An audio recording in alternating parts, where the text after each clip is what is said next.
Shalom Bapak Ibu Saudara sekalian dimanapun Bapak Ibu semua berada. Saya berdoa kiranya Tuhan melindungi Bapak Ibu Saudara dimanapun Bapak Ibu berada.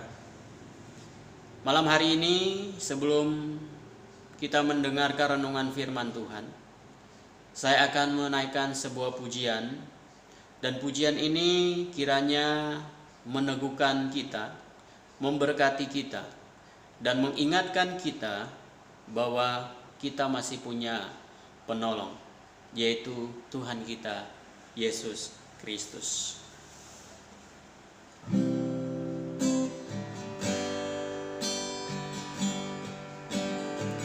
Saat ku dalam kesesakan, yang ku harap hanya Kau Tuhan. Saat badai hidup menerpa, masih ada Tuhan bagiku. Saat semua jalan tertutup, tiada yang sanggup menolong. Saat air mata tercurah, masih ada Tuhan bagiku.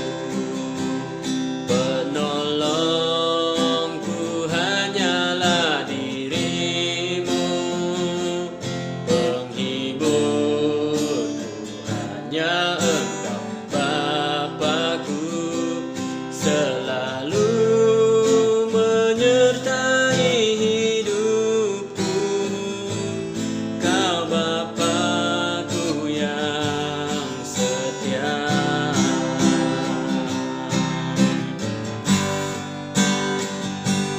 Penolongku hanyalah dirimu, penghiburku hanya Engkau Bapa-Ku, selalu menyertai hidupku.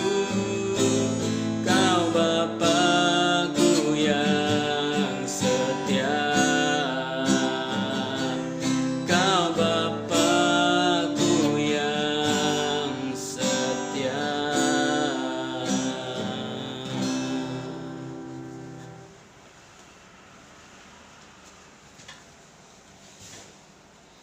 Shalom semuanya, apa kabarnya?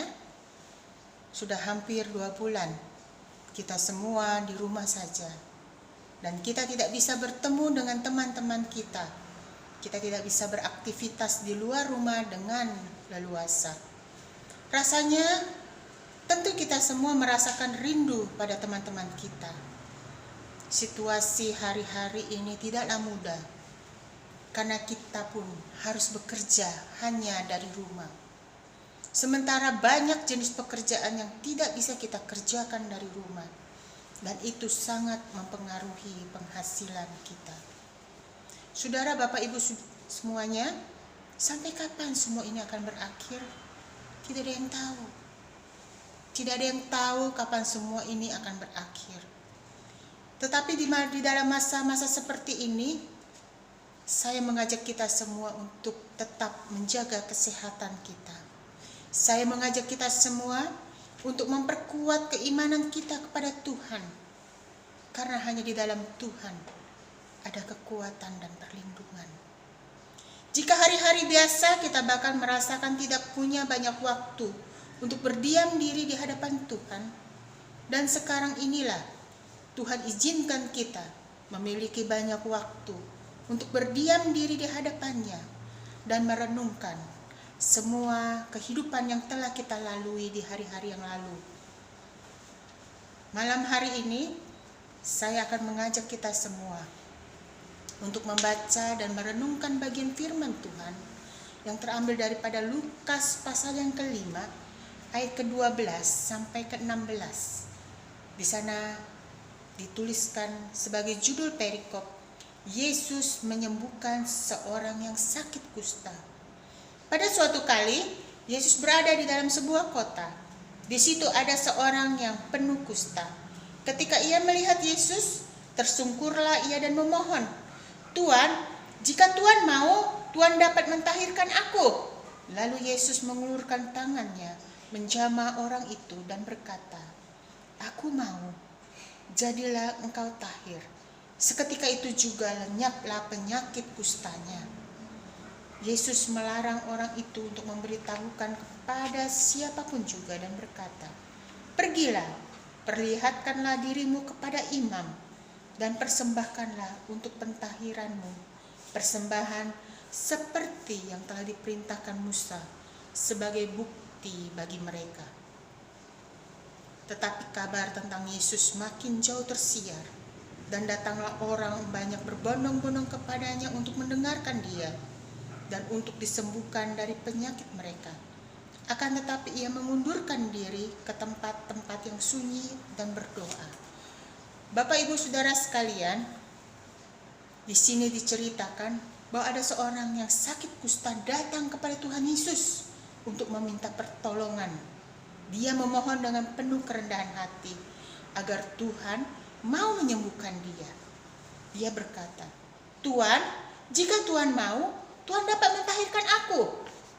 Kata-kata permohonan si kusta ini sungguh menyentuh hati Tuhan Yesus. Jika Tuhan mau. Pada umumnya, ketika seseorang menghadapi kesulitan, dia ingin masalahnya cepat selesai. Jika seorang sakit, dia ingin cepat disembuhkan. Segala usaha, upaya akan diusahakan agar yang sakit segera sembuh. Tetapi beda dengan orang yang sakit kusta ini. Dia berkata, "Jika Tuhan mau." Bagaimana jika Tuhan menjawab kepadanya, "Aku tidak mau"?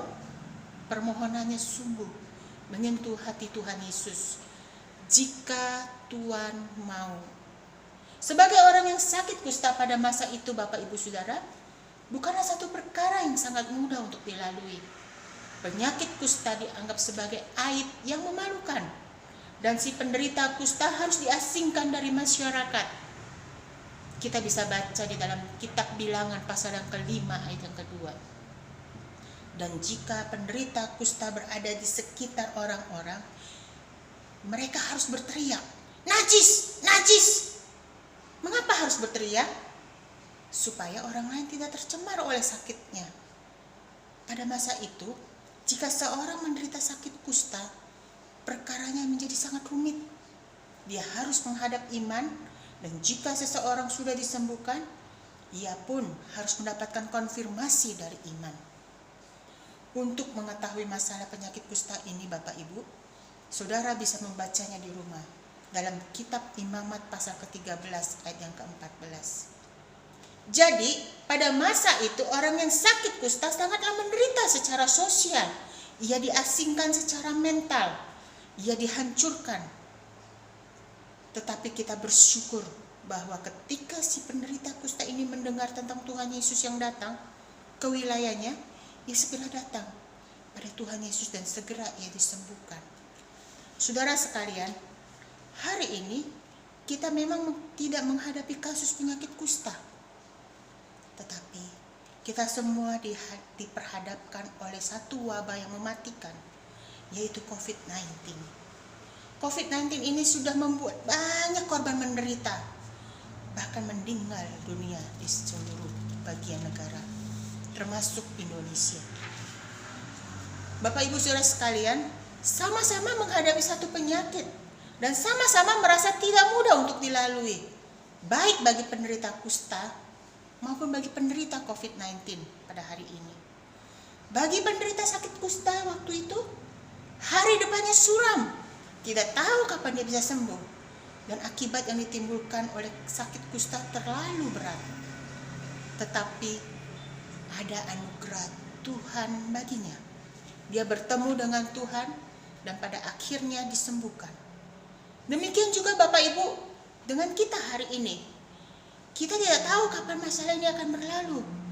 Kita hanya bisa berdoa supaya Tuhan menolong kita semua untuk dapat melalui badai ini dengan perlindungan Tuhan.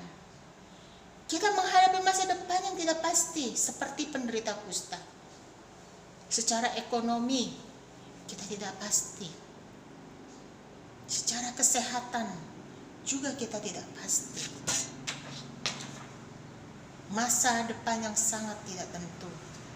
Tetapi saya mengajak Bapak Ibu Saudara sekalian pada kali ini, marilah kita belajar untuk berharap hanya kepada Tuhan, Sang Pencipta dan Pemberi kehidupan. Secara manusia, saya pun gentar menghadapi masa-masa ini, tetapi saya mau tekankan pada kali ini.